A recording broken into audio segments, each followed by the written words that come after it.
저희를 통해서 원하는 삶을 찾길 바랍니다. 직업의 모든 것. 국회가 돌아가는 메커니즘 정도 시청자분들께 짧게 전달해 주려고 출연을 열심히 했습니다. 왜 그만두신 거예요? 조직 문화가 가장 문제예요. 기본적으로 국회는 돈을 쓰는 기관이에요. 세금을 받아서 예산안에서. 근데 그 한도가 없죠. 예를 들면 직무님이 이 회사를 운영하실 때 경영이 어려워지면 직원들 월급 삭감보다는 정수기 빼고 공기청정기 렌탈비 빼고 이런 식으로 매출이나 상황에 맞게 생존을 위해서 고정 지출을 줄이기 위한 활동들을 하잖아요. 근데 그게 가장 기본적이잖아요, 사업가한테는. 근데 국회는 전혀 그런 시스템이 아니에요. 돈이 항상 남아 도는 시스템이고 특정 정당이랑 국회의원들끼리 또는 지역들끼리 예산 확보에 혈안이 돼 있는 그런 시스템인데 가장 궁극적으로는 물경력이 돼요. 그래서 나왔어요. 그러니까 아무리 오랫동안 국회의원 보좌관을 해도 그게 어디 가서 인정받지 못한다. 국회의원은 해야 인정받아요. 완전 도지식이에요. 그 조직이 살아남으려면은 끌어주고 땡기고 이런 게 있어야 돼요. 근데 최종 목표가 내가 국회의원이 되겠다라는 포부가 없으면 심적으로 굉장히 힘들어요.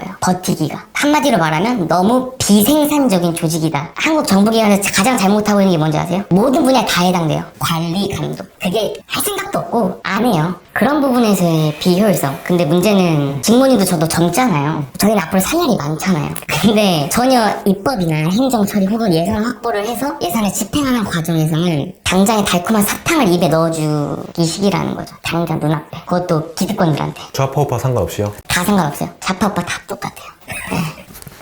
그럼 돈은 많이 받나요? 제가 제안 받았던 거는 6급으로 제안을 받았고 나이도 좀 있고 하니까 320만 원 정도. 월급? 네, 추가 근무성 없어요. 몇 시부터 몇 시까지 일하는데요? 이것도 웃긴 게 보통 9시부터 9to6로 정해놓은 있어요. 수도권을 제외한 지방에 있는 국회의원분들 계시잖아요. 국회의원 방마다 문화가 다른데 잘 안 올라오세요, 여의도에. 그러면 1시까지 출근해 이렇게 와요. 그러다가 올라오시는 날에는 제가 좀 일찍 출근했던 편이거든요. 8시 반에? 8시 10분까지 와 있어요.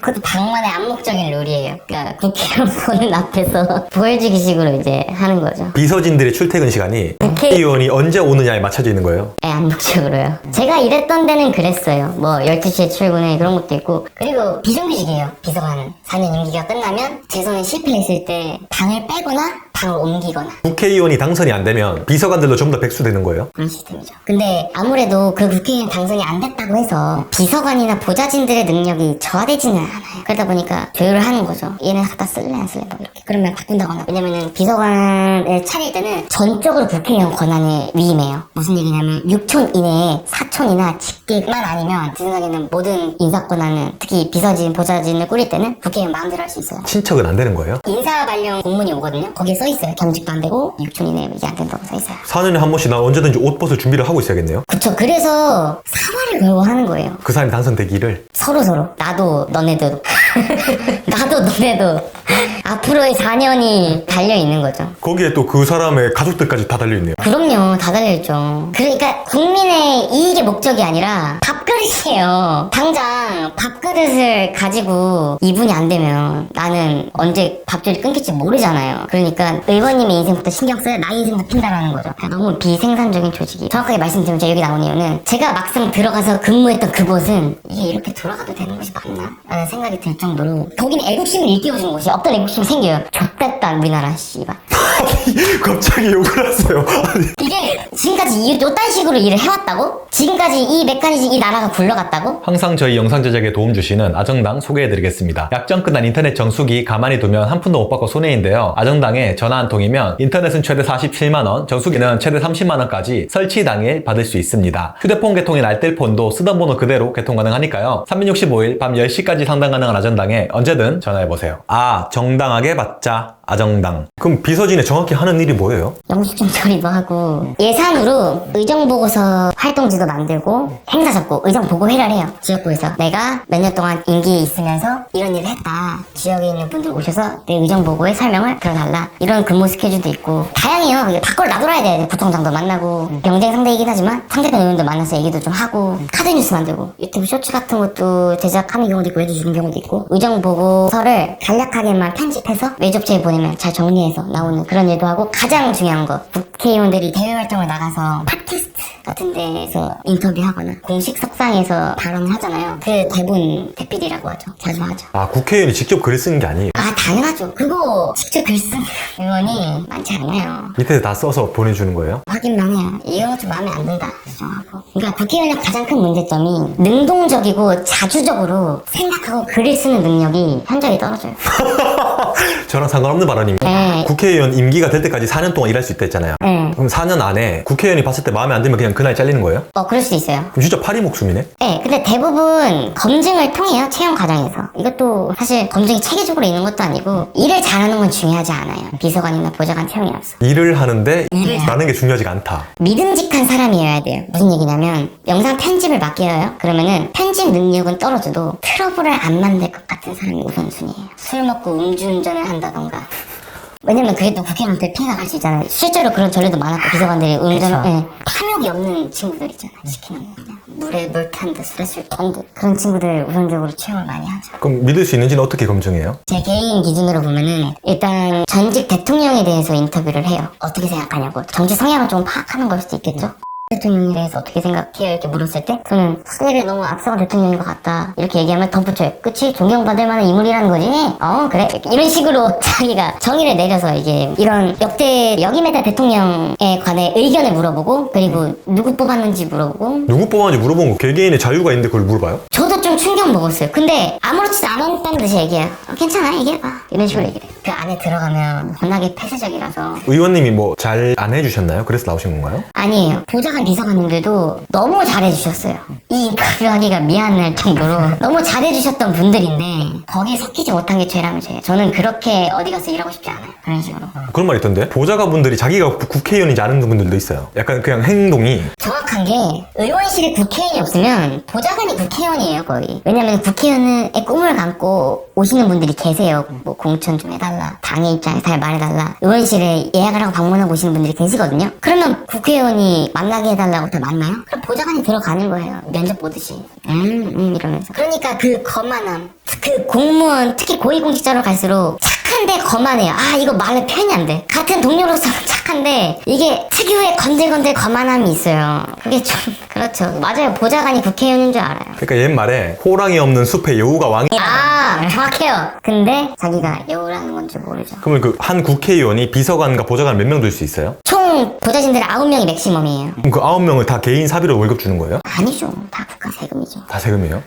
다 세금이에요. 그리고 일단 비정규직이에요 다. 그러다 보니까 정규직 공무원들 입장에서도 사실 반발할 여지가 없죠. 그리고 초과 근무상이 없잖아요. 최근에 이재명 대표가 칼 맞은 사건 있었잖아요. 특히 이재명처럼 스타 의원들 같은 경우에는 그분들은 그냥 의원실에서 침대 깔아놓고 잔다고 생각하시면 돼요. 일이 너무 많아서. 그분들은 자기 청와대에 갈 목적으로 몸을 불태우시는 분들이라. 그러니까 네임드 의원 네임드 의원들 같은 경우는 그분들은 존경스러워요.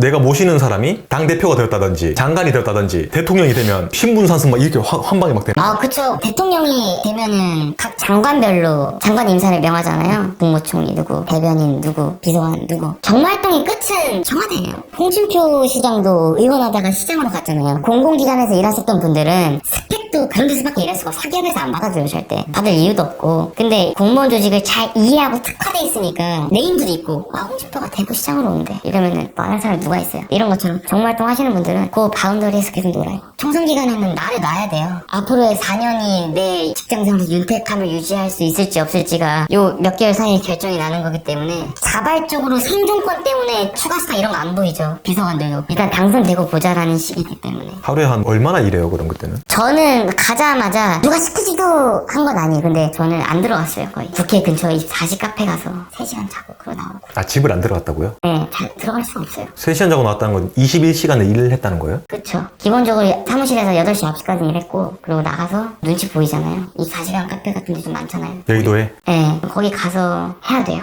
일을. 왜냐면은, 한 사람의 당선이 달린 일이잖아요. 이게 안 할 수가 없게 돼요. 그럼 기억에 남는 일 있을까요? 다음들이 그렇게 비슷한데. 의원이요? 저요. 그때 당시만 해도. 그 밖에 나가서 피는 게 그렇게 싫을까? 아 방에서 펴요? 방에서 펴요. 그거. 나만 일 한다는 사람들이 아니 국회 법 만드는 곳 아닙니까? 아 당연하죠. 그거 다 폈다니까요. 담배 다 펴요. 안 핀 사람도 없어요. 법 만드는 곳에서 자기들 안에서 피면 어떡해요? 제가 나온 이유가 그거라니까요. 상식적이지 못하다니까요. 상식을 만드는 곳들인데 유권자들도 젊은 애들이 투표하겠어요? 요즘도 가스라이팅이 투표하셔야 됩니다. 정치에 관심 없어도 투표는 소중한 겁니다 이러잖아요. 여야가 둘 중에 하나 누가 되든 이 나라 꼴은 똑같이 돌아가요. 너무 부러워하는 직업 아니에요? 너무 부러워하는 직업이죠. 근데 그것도 기득권한테는 해당되지 젊은 친구들은 사실 그렇게까지 원하고 싶지 안 하는 것 같아요. 그것도 옛날 얘기예요. 국회는 철저하게 이익 위주로 돌아가는 집단이에요. 주고 받아야 돼요. 주지 않으면 오지도 않아요.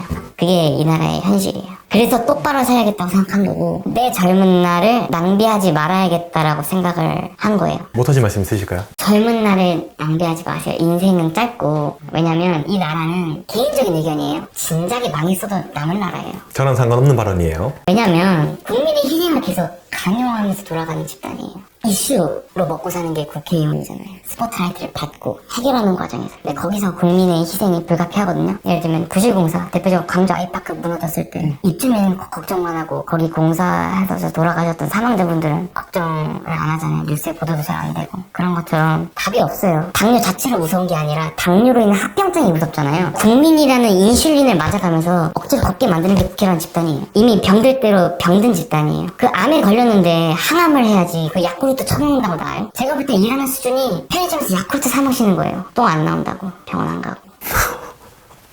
진짜요. 텔레그램 사용하는 그런 것도 한번 얘기해볼까요? 기사관들끼리 텔레그램 쓰거든요. 카카오톡 안 쓰고. 왜요? 욕도 하고 텔레그램 자체가 어떤 불미스러운 사건에 휘말렸을 때 단톡방 검사하는 거 있잖아요. 그게 서버 구조상 텔레그램은 텔레그램 창업자도 대화 내용을 보는 게 힘들 정도예요. IT 그런 기술 자체가 없어요. 그래서 그냥 거기서 혹시나 하는 거예요. 혹시나 이런 대화 내용이 문제가 될까봐. 보좌관 분들끼리 술을 자주 마셔요? 네, 보좌진들끼리 술도 많이 마시고 그래요. 그럼 서로 막 의원들 욕하고 그래요? 의원 욕보다는 요즘 거긴 어떠니? 뭐 이런 식으로 얘기는 많이 하시죠. 서로 방 분위기 파악하고. 방 분위기? 네, 방 분위기라 그래요. 그러니까 네, 그 방마다 문화가 다 달라요. 의원실. 하여튼 오늘 저기 용기 내서 출연해주셔서 감사드리고 끝으로 하시고 싶으신 말씀 있으시면 마지막으로 해주시고 이제 끝내겠습니다. 인생은 짧고요. 인간은 어차피 대우주에서 작은 존재이기 때문에 자기가 가장 소중한 존재입니다. 하고 싶은 거 마음껏 하시면서 사시길 바라겠습니다.